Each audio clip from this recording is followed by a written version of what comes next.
Dia tidak hanya lahir sebagai pangeran. Dia adalah putra dua legenda.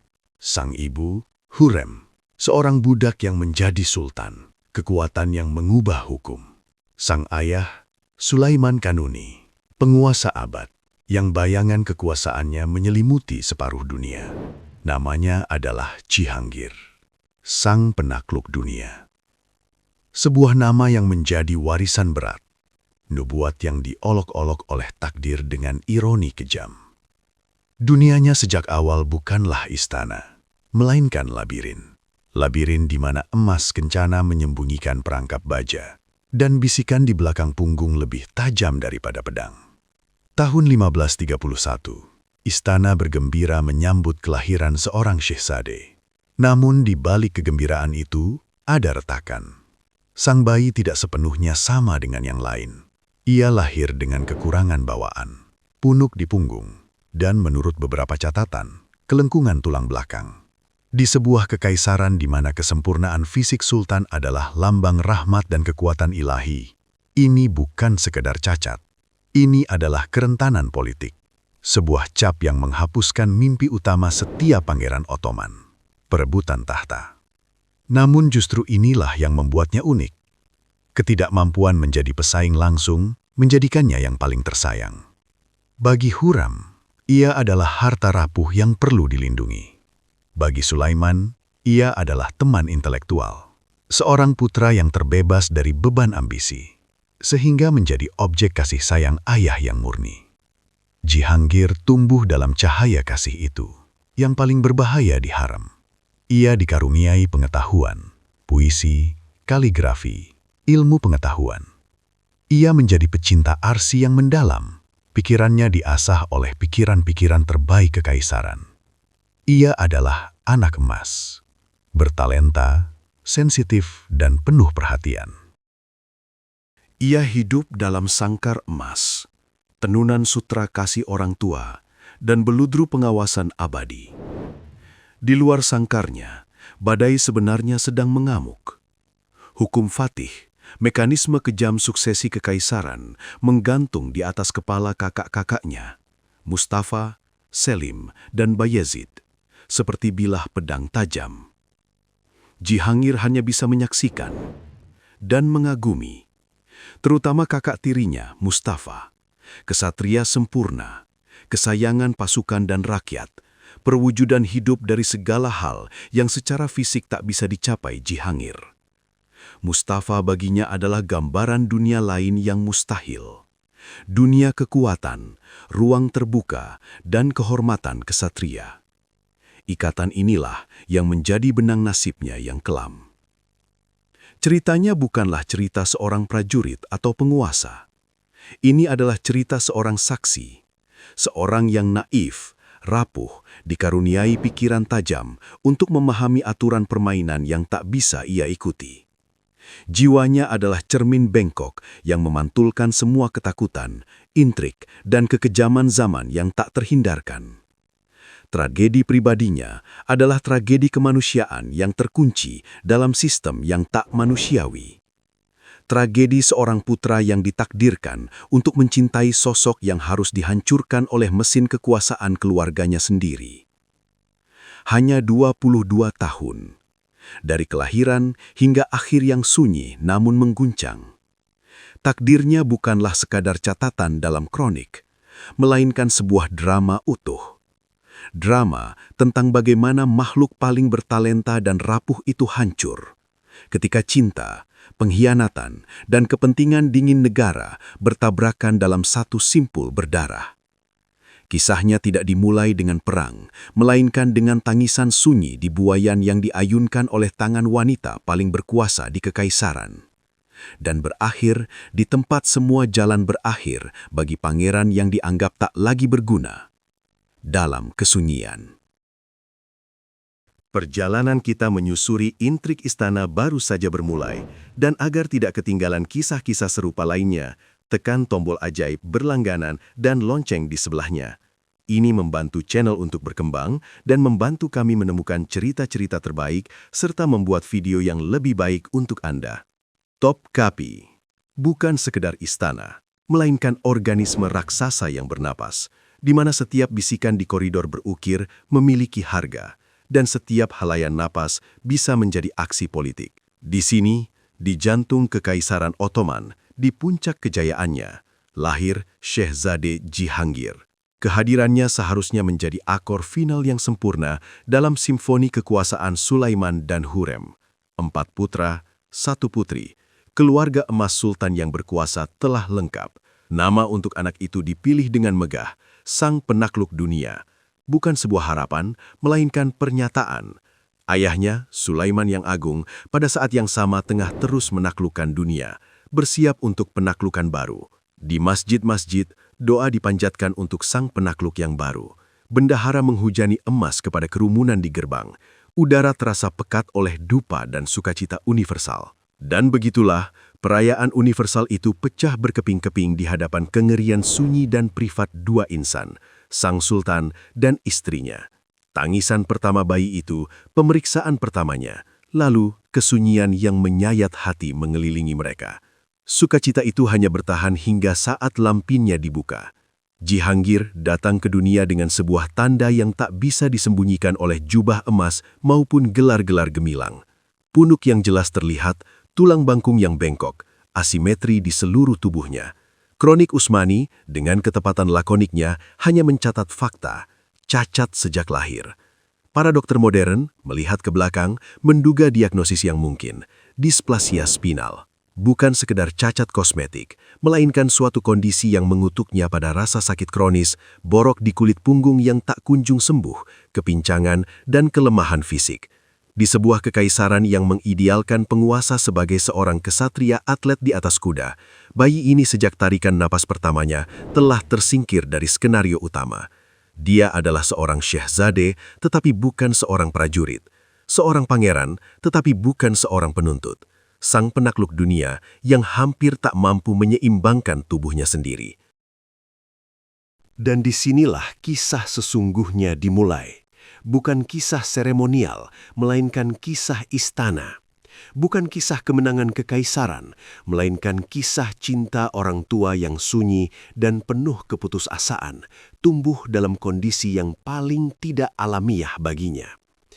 Hurrem, wanita yang telah menempuh jalan dari budak menjadi satu-satunya istri sah Sulaiman, melihat dalam diri anak rentan ini cerminan kerapuhannya sendiri. Surat-suratnya kepada Sultan bukan sekadar laporan, itu adalah teriakan jiwa yang tersandi dalam baris-baris diplomatis. Cihangir kita menderita luka di bahunya, tetapi tabib telah melakukan operasi dan bahunya kini lebih baik. Di balik kalimat itu tersirat malam-malam panjang di samping tempat tidur, bau salep obat dari safron dan kesturi, bisikan doa di atas jimat berisi ayat-ayat Al-Quran. Sebuah upaya putus asa dalam alkimia, mencampurkan pengobatan terbaik era itu dengan keyakinan dan kehangatan keibuan untuk menyembuhkan yang tak tersembuhkan. Dia berjuang bukan hanya untuk kesehatan putranya, dia berjuang untuk tempatnya di dunia yang kejam ini, di mana ketidaksempurnaan fisik sering disetarakan dengan kelemahan jiwa. Bagaimana dengan Sulaiman, penguasa separuh dunia yang dikenal, sang penegak hukum yang ditakuti? Dalam drama pribadi ini menunjukkan sisi lain, sisi yang biasanya hanya dipercayakannya pada kertas dengan nama samaran puitis Muhibbi, sang pecinta. Bagi Cihangir, dia bukan hanya pemimpin umat beriman, melainkan seorang ayah. Dia yang membawakan miniatur, yang bisa menghabiskan malam dengan membacakan puisi di kamar-kamar harem yang nyaman, ketimbang menerima para wazir di diwan. Kelembutan ini adalah mata uang yang paling langka dalam dinasti Utsmaniyah, dan mungkin menjadi hadiah terbesar yang diterima Cihangir dari takdir. Tahun-tahun awalnya adalah kehidupan dalam isolasi yang paling mewah. Sementara kakak-kakaknya, pertama Mehmet, kemudian Selim dan Bayezid, menjalani sekolah keras pemerintahan di provinsi, Sancak, belajar memimpin pasukan dan menjalankan pengadilan. Cihangir tetap berada di Istanbul. Dunianya terbatas pada kamar ibunya, perpustakaan ayahnya, taman-taman Topkapi di bawah pengawasan ketat para kasim dan pengasuh. Dia adalah pangeran domestik, dan gelar ini dalam konteks Utsmaniyah terdengar seperti vonis, manis, terdidik, tetapi tidak dianggap layak untuk urusan-urusan serius. Sensitivitasnya yang diperburuk oleh penyakit dan keterpencilan menjadi karakternya. Kronik-kronik sejarah menyimpan detail yang mengharukan sekaligus mencemaskan. Cihangir kecil menangis saat melihat ayahnya mengenakan zir, baju zirah. Dia bukan mengantar kepergian seorang pemenang, melainkan sosok yang biasa membacakan puisi untuknya. Dia bukan menduga kemuliaan penaklukan baru, melainkan kehampaan yang akan ditinggalkan setelah kepergian ayahnya. Dalam tangisan itu terletak inti dari posisinya. Dia adalah penonton dalam saga epik keluarganya. Dia memahami harga teater kekaisaran karena menyaksikannya bukan dari panggung, melainkan dari balik layar, melihat bagaimana zir dan riasan dikenakan. Sejak lahir hingga napas terakhir, tubuh Cihangir adalah benteng dan penjaranya. Bukan sangkar emas seperti para pangeran lain, melainkan penjara dari daging dan tulang yang kuncinya hilang sejak kelahirannya. Punuknya bukan sekedar istilah medis, itu adalah karakter utama dalam drama pribadinya yang menentukan setiap langkah, setiap pandangan, setiap impian yang tak terwujud. Dari hari-hari pertamanya di harem Topkapi, sudah jelas, Syehzade ini tidak akan mengikuti jalan leluhurnya. Sementara saudara-saudaranya, Mehmet, Selim, Bayezid, bersiap memegang pedang dan tongkat kerajaan, Cihangir belajar menahan rasa sakit. Kifosis, tulang belakang yang melengkung, tak hanya merusak punggungnya, tetapi juga mengubah arah hidupnya. Kesultanan Utsmaniyah, negara yang dibangun di atas penaklukan berkuda dan kejayaan militer, tak tahu harus berbuat apa dengan seorang pangeran yang sulit melintasi ruangan tanpa penyangga. Dalam laporan pengamat seperti Ogier de Busbecq, tersirat bukan hanya pernyataan fakta kepincangan sejak lahir, melainkan kesadaran dingin akan ketidakmampuan politik. Di sini, kelemahan disamakan bukan dengan penyakit, melainkan dengan pengkhianatan negara. Tubuh yang menolak untuk tegak menjadi aksi pembangkangan terhadap sistem itu sendiri. Apa yang salah di dalam rahim wanita perkasa di kesultanan ini? Sejarawan dan dokter terus berdebat diam-diam melintasi abad. Kronikus Utsmani menyebutnya sebagai kehendak ilahi, penjelasan yang mudah, melepaskan tanggung jawab dari dinasti. Analisis modern menggali lebih dalam, ke akar biologis. Versi pertama, displasia spinal, kegagalan dalam program pembentukan tulang belakang. Penyebabnya, undian genetik atau akibat infeksi yang diderita Hurrem. Perlu diingat, Hurrem melahirkan hampir tanpa jeda, 6 anak dalam 12 tahun. Tubuhnya mungkin telah kelelahan saat kehamilan terakhir dengan Cihangir telah kehabisan sumber daya. Kehidupan terkurung di harem yang jauh dari sinar matahari dapat menyebabkan defisiensi vitamin D dan rakitis yang memengaruhi pembentukan tulang janin. Ada pula hipotesis yang lebih suram tentang tuberkulosis atau sifilis momok zaman itu. Setiap teori ini mengubah harem dari kamar-kamar mewah menjadi pusat perang biologis sunyi, di mana musuh tak terlihat menyerang titik paling rentan, masa depan sang pangeran. Pengobatan zaman itu melawan penyakit dengan metode yang berada di batas alkimia dan keputusasaan. Tabib melakukan insisi bedah untuk memasukkan kembali dan membersihkan luka yang tak kunjung sembuh menggunakan kompres anggur dan kunyit. Mereka membungkus tulang belakangnya yang bengkok dalam korset kulit dan logam, prostesis kikuk yang dimaksudkan untuk menundukkan tubuh pada etiket, tetapi justru melukai kulitnya, mengingatkan pada kesia-siaan. Setiap korset itu adalah metafora posisinya, kerangka kaku yang berusaha memaksa hidup yang tidak dirancang untuk itu. Semua ini menempa karakter yang berbeda dari sifat saudara-saudaranya yang garang. Dunianya menyempit menjadi perpustakaan, bengkel kaligrafer, dan majelis puisi. Jika saudara-saudaranya mengukur kekuatan dalam penaklukan, ia mengukur kecerdasan dalam salon. Orang-orang sezaman mencatat pikirannya yang tajam dan melankolis.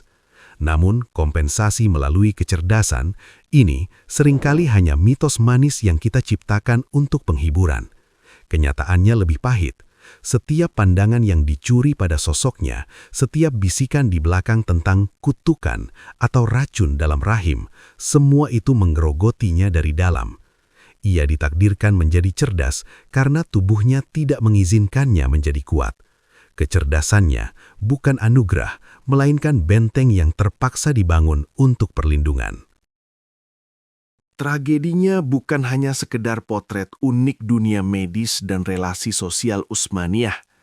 Tanpa antibiotik, setiap luka yang tak kunjung sembuh di punuknya dapat berujung pada sepsis. Setiap operasi sukses yang dilakukan tabib bisa berakhir fatal.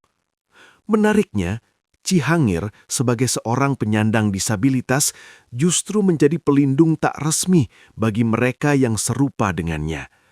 Ia mendanai pemandian umum dan yayasan untuk para sakit dan pincang, sebuah tindakan langka di masyarakat yang mengultuskan kesempurnaan fisik. Ini adalah sebuah pemberontakan sunyi, penciptaan komunitas alternatif bagi mereka yang lebih suka diabaikan oleh kekaisaran. Sangkar emas. Klise ini ada persis karena menggambarkan realitas paling pahit. Kau bisa menjadi burung paling berharga, paling terpelihara di dunia, tetapi jeruji sangkar tak akan menjadi lebih lembut. Kehidupan Cihangir di Topkapi adalah contoh kanonis dari paradoks tersebut.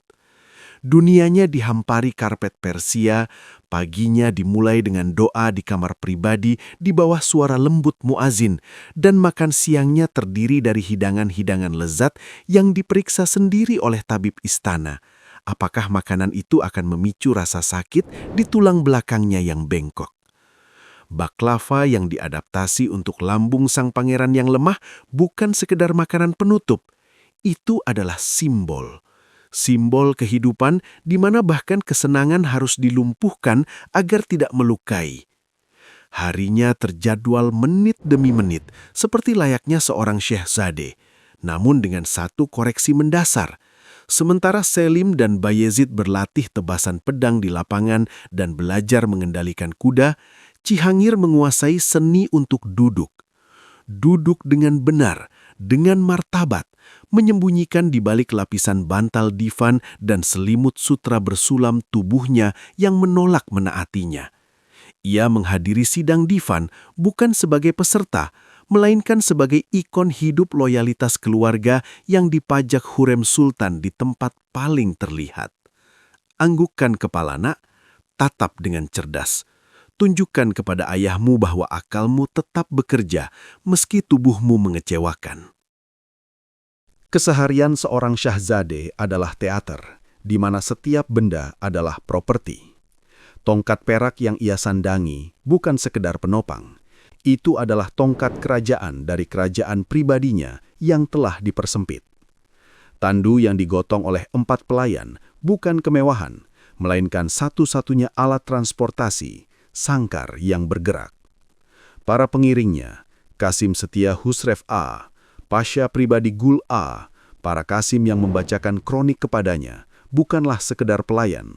Mereka adalah krunya, awak kapalnya di atas perahu yang tak pernah berlayar meninggalkan dermaga. Jika sejarah adalah sebuah serial, maka tahun 1551 adalah momen ketika penonton menyadari tidak akan ada akhir bahagia bagi sang tokoh. Cihangir berusia 20 tahun.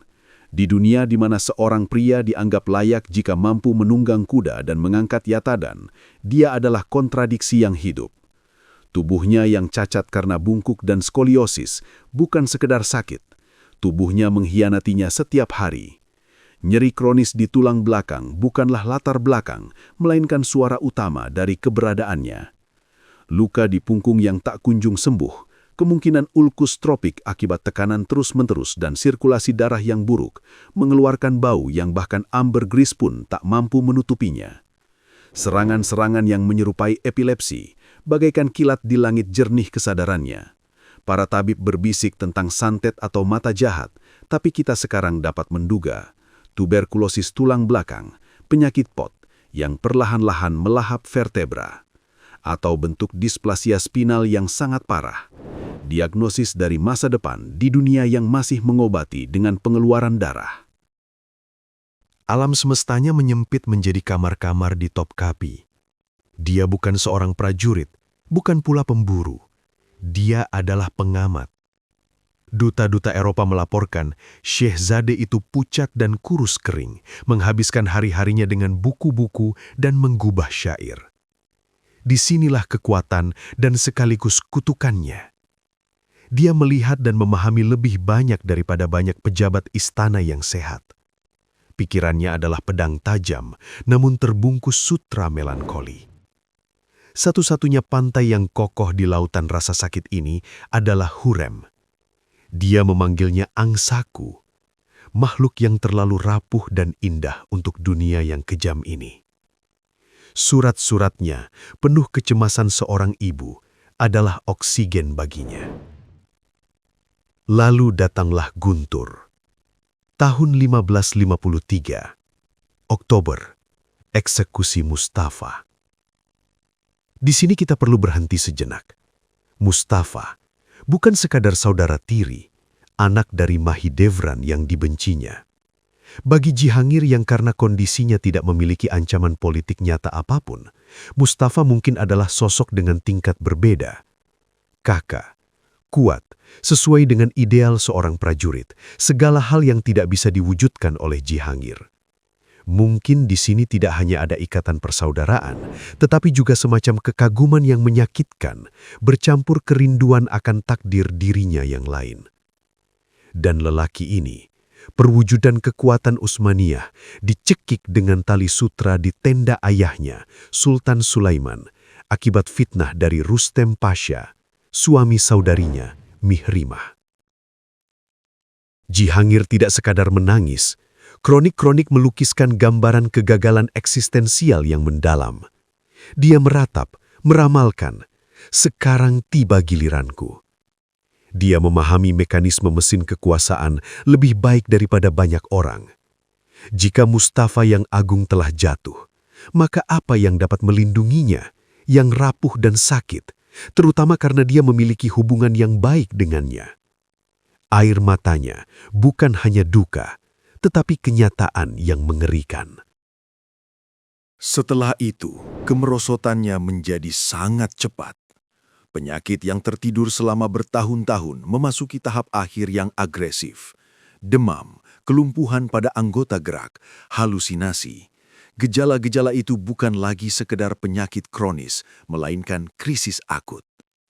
Sepsis dari luka yang terinfeksi, pecahnya abses tuberkulosis, otak yang menolak berdamai dengan kenyataan, mungkin semuanya sekaligus. Tabib-tabib mengikuti protokol zaman itu justru mempercepat akhir.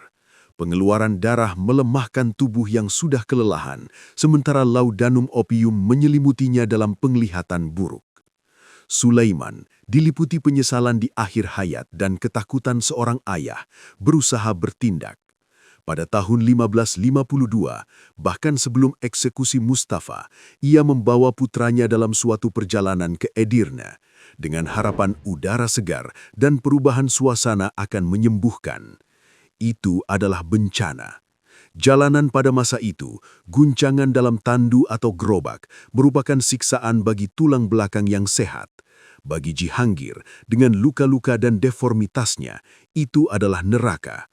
Setiap lubang jalan menambah penderitaannya. Di Edirne, selama perjalanan penyihatan seperti itu lagi, akhirnya tiba. November 1553, kemah Sultan. Di sekelilingnya bukan para dokter, melainkan para kasim yang bisu. Jihangir meninggal jauh dari Istanbul dalam suasana perjalanan yang selalu bermusuhan baginya. Nafas terakhirnya diterima oleh ayahnya yang cintanya ternyata sama tirani dan merusak dengan amarahnya. Namun dalam kisah ini ada versi lain, bukan yang tragis, melainkan yang terang-terangan bergaya gotik. Versi yang bahkan di Istanbul takkan dibisikkan di kedai kopi paling gelap sekalipun, namun disalin dengan penuh kengerian yang rakus dalam laporan-laporan mata-mata Eropa. Bayangkan tenda yang sama di Edirne, bukan tempat sakratul maut yang sunyi, melainkan panggung untuk akta terakhir yang tak terbayangkan dari drama keluarga. Menurut desas-desus ini, laudanum, ramuan candu yang diberikan kepada Cihanggir sebagai obat, memainkan peran yang berbeda di sini. Ia tidak menumpulkan rasa sakit, melainkan membuka mulut.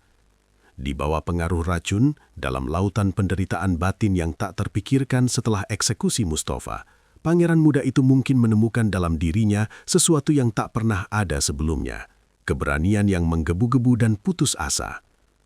Dan menghadap ayahnya bukan sebagai anak yang patuh, melainkan sebagai penuduh.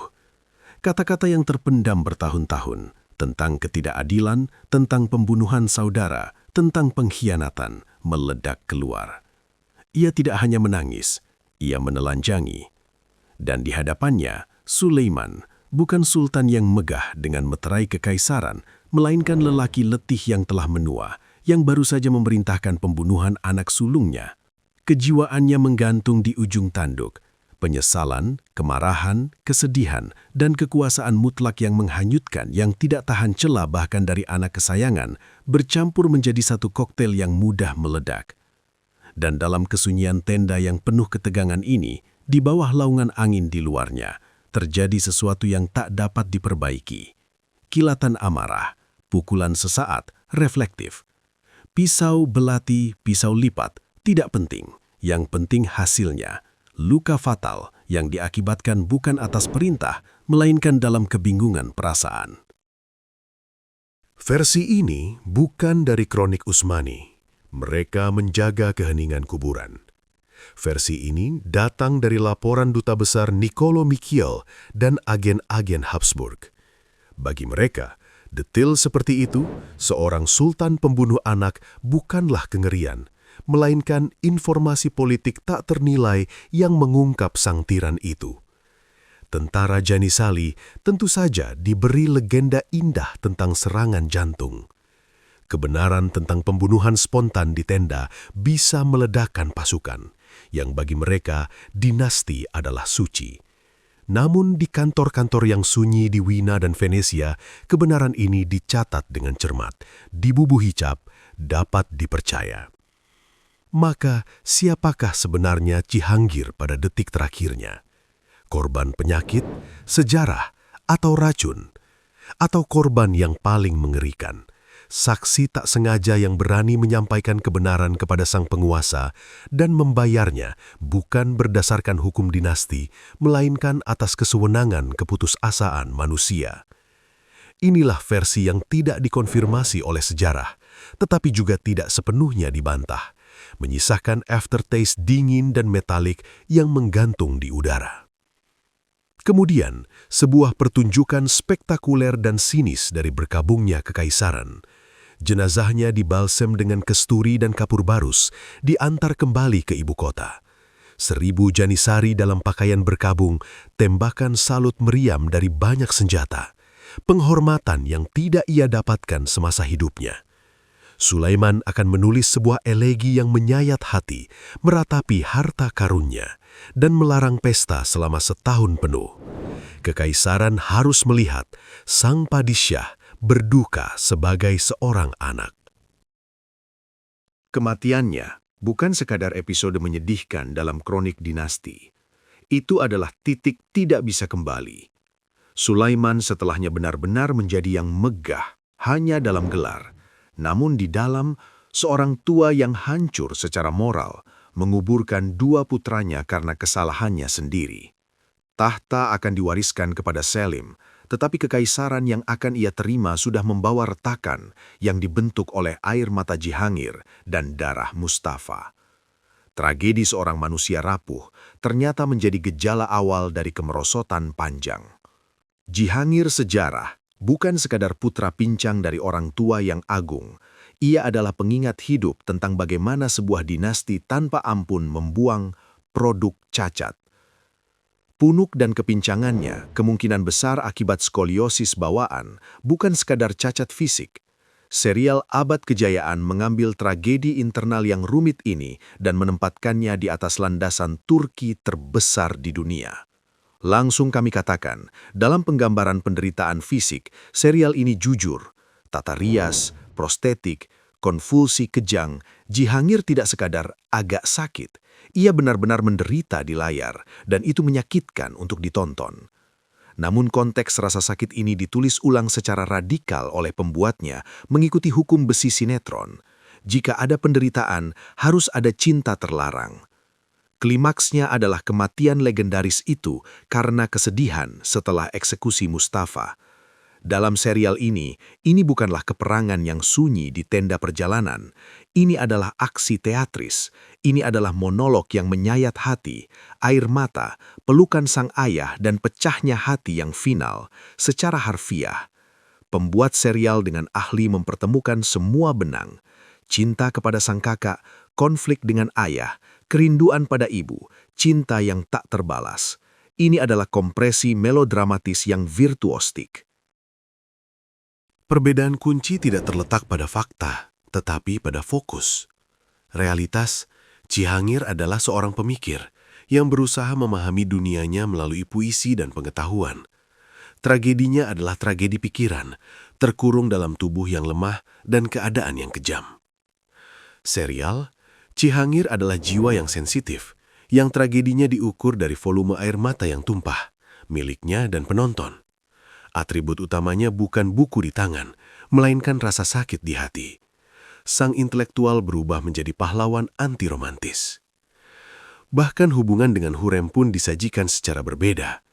Dalam sejarah, ini adalah kepedulian konstan seorang ibu terhadap anaknya yang paling rentan, tercermin dalam surat-suratnya. Bagaimana kesehatan Jihangir?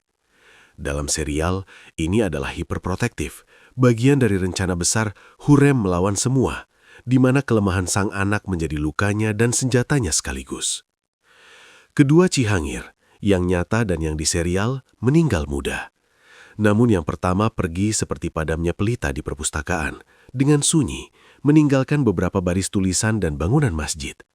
Yang kedua, seperti jatuhnya tirai pada adegan tragedi yang paling mengharukan, di bawah tepukan gemuruh dan isak tangis ruangan. Yang pertama, detail sejarah, korban sistem.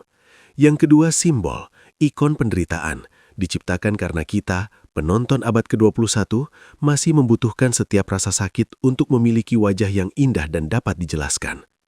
Dan serial itu memberikannya wajah itu, rapuh, pucat, dengan mata penuh kerinduan.